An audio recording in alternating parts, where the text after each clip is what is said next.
Hi hello, నేను మీ శ్యామల. ఈరోజైతే విశాఖపట్నంలో ఉన్న బీ స్క్వేర్ వైభవ్ జ్యువెలరీకి అయితే విజిట్ చేశానండి. చాలా చాలా బాగా ఇక్కడ అమ్మవారిని అయితే అలంకరించారు. చాలా బాగుంది, నాకు నచ్చి ఈ వీడియో మీకోసం తీస్తున్నాను.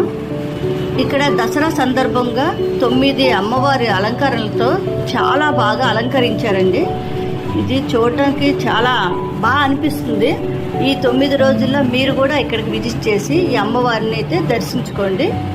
ఇంకా ఇక్కడ మనకి చాలా లక్కీ కూపన్స్ కూడా ఇస్తున్నారు. మీరు కూడా ఇక్కడ వచ్చి ఇక్కడ పాల్గొని ఈ లక్కీ డ్రాని మీరు కూడా పొందండి. Thank you very much.